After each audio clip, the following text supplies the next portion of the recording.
Big dog, it's only taken us 11 days to get to where we are today on this couch at our first podcast. Welcome to What the Health. What the helly? What the hell? What the hell did I say? What the hellion?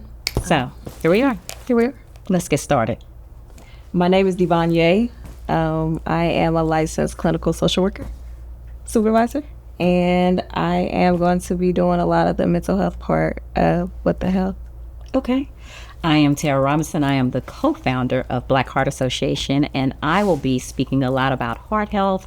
We will both be tying it into your spiritual health and talking about physical, mental, all the things that is going on in our world that plague our bodies, and how it all leads back to our faith. Yeah. So this first episode we're calling Our Stories, Our Struggles. And it's really going to just be about how we have overcome the pain that we've experienced in our lives and how we have used it to get to our purpose. Our purpose. Whew. If I think about the pain that I've endured just over life in general and where I am today, I'm so happy to say that I am better. Not perfect, but better. Had 3 heart attacks in 2014. I actually died on my 3rd heart attack. And when I say 3 heart attacks, I'm talking about consecutively. Yeah. April 10th, 11th, and 12th being the massive one, dying and going to heaven. Just kind of propelled me into my journey and my destiny now. And I'm so grateful to be able to help save the lives of our community. I really believe that that's what purpose is when you help others, the work that you do to help others, and finding this and God choosing me for this path has been the best blessing despite it all. And even though I met you later, I think that it's been such an amazing journey to watch you go from where I saw you to where you are now. So you a big dog for real. Like you out here in these streets. Yeah. So let's talk about that before you get into your testimony. Me and Cannon met. We met at what were we doing? It was some type of meeting for the district. I was just coming in as a behavioral interventionist, and we just happened to be going to the same school. You've been there for how long before I came? Probably 2 years. Yeah. Yeah. So I was a school counselor before going and becoming who I am today. And my big dog was there. She was fresh into the school district, and we just had us a time helping children through their journey of trauma. And it was, I'm so glad to have met her along the way. Man, it was a time in those AMP streets. Oh, yes. Can we call the name? I don't know. Yes, but yeah, so just seeing how you have grown over these years has been amazing. I'm just glad to have been a part of the journey. Truly. Same, big dog. So I am a suicide survivor. And this is not just one time I've attempted multiple times. So if you are out there and you have attempted or you feel like you're struggling with thoughts of suicide and even depression, anxiety, I've been there, I get it. So during my time, I was depressed as a child. So I can remember being 11 years old, 10 years old, journaling, even though I didn't know it was that. Yeah. Writing about my thoughts about how I wanted to not be alive. And then as I grew, it only got worse. I'd be depressed on my birthday, sad, crying all the time. And then one day I was out of town. Me and my family, we were on a vacation, and my brother got shot in the street, and he did not make it. And that was just it for me. I attempted suicide for the first time while I was in the hospital. I wrapped the cord around, well, I can't say that part. Yeah. But I attempted suicide while I was in the hospital. I almost had to go to a mental health hospital. They probably should have sent me. Yeah. But yeah, that's kind of where my story started. And then over time, I finally got to the point where, dang, God, you just won't let me go. You want me to be here? Thank God. So then I started doing mental health stuff, and I've been a therapist ever since. And to look at her, it's still like, I can't believe, because you look at someone and you wouldn't think that they've been through so much.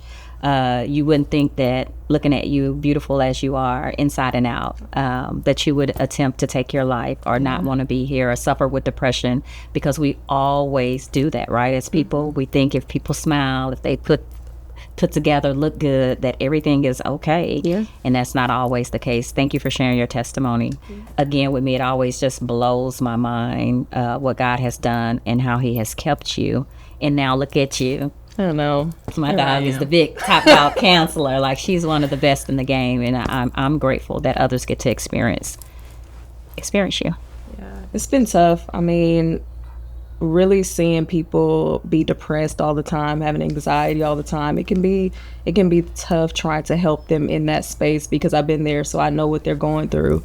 And every time that I feel like I'm helping somebody else get hope, that life is tough, but it's not as bad as it could be, and you can always make it better depending on how you choose to look at it, your perspective, I think makes it even more worth it for me.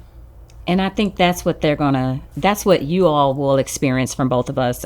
We're very transparent. We're very truthful, sometimes maybe too truthful. Maybe. But our stories of survival together is what this podcast will be all about our experiences mixed with real world experiences and our everyday journey of trying to be better. Yeah. So, come on a ride. We on a journey. We're on the And journey. it's going to be great. For me, my heart attacks, it just wasn't about the medical part. Like, a lot of people think, oh, she had 3 heart attacks. It must be because she had blood pressure issues. It must be because I had high cholesterol. But many don't know that I was highly stressed. You know, much like you, my trauma, and I'll unveil my trauma as we go along. I feel like it is definitely a marathon and not a sprint. Yes. As in anything. So I'll be sharing and opening up more about my journey. But I really do believe that everything that occurred to me, every pain point that I can identify in my life, has prepared me to walk in the shoes that I am in now. When I find myself getting anxious, or when I find myself getting angry or frustrated with the state of the world, I have to remind myself that God called me, that me dying and going to heaven, everything was so intense. And so I just think that people have an assumption about why heart attacks happen, when I seriously believe that mine was spiritual. Yeah. I did not have high blood pressure. I did not have cholesterol. I had a lot of stress. Yeah. And we can talk about that too. But I didn't have the things that they say would lend itself to a heart attack. I'm not overweight. I wasn't, I was exercising. I was eating well. I was insured. But those things did not stop this from happening. I honestly believe that Satan petitioned God and was like, let me try her, like Job. And God said, go ahead, but you can't kill her.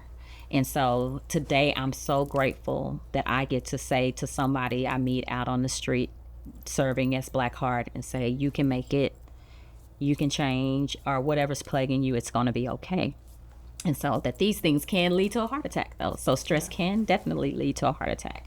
But I thank God for his hand on my life. And so pain to purpose is where I'm at now. I'm just walking out my purpose with Black Heart Association and now the podcast. Yeah. Pain to purpose. So, like I said, I grew up depressed. A lot of it was because I was bullied as a child. So a lot of people don't talk about colorism. And it was something that I experienced because y'all can see I got a little tan now, but I would get really, really tanned and have a lot of good melanin, and people did not appreciate that about me. And so because I grew up and people would always say things like, you're not as pretty, you're not as good, maybe you're not as smart, you're a bad child, so on and so forth, I was just very sad all the time. But then, you grow up, you go through things, you find out that who cares? Point your fingers up to what people have to say, finally. And then I really was able to overcome, because I was at a point to where I couldn't turn anywhere else but to God. Have you ever been in a point where you're just like, dang, there's really nowhere else for me to go but to God? So I'll be in my scripture all the time. I'll be praying all the time. And finally, he just said, you know what? You're going to be here. When you were talking, I just remember, how my grandmother used to tell me that God can use anything, any situation, and turn it around. So don't take shame on your journey with you. Don't take guilt on your journey with you, because he's going to use that to turn your situation around. And when I think of pain to purpose, when you said sadness and depression and all these things that you went through, how could you relate to most of the people that you serve if you had not gone Yeah. through this path? You couldn't talk to them about sadness had you not experienced it. Yeah. You can't talk to them about depression had you can't save someone from suicide if you had not experienced it. Yeah. So, and colorism is a whole another thing that we experience in our culture, and we can talk about that maybe on an episode coming near you, okay? But what the health is going on with colorism? That's what it could be called, that podcast. But what the health, when we talk about sadness and depression, who better than you, because you experienced it? And I think experience is the best teacher. It's better than any degree that we can have, any credential that we can have. Experience is the teacher. Yeah. So, and really just building the resilience through it, I think, is something that we want for people to learn. It's just how to, you're going to go through things, but we also need to learn how to be resilient as we go through. And so I think that's something that we'll really be able to provide to our listeners as they continue to go on the journey with us. So we promise that this will not be just a podcast full of cliches or quotes or none of the things. We are going to keep it honest. We're going to keep it raw. We're going to keep it to the point. So you'll notice that they'll be very short because we don't have to do all that.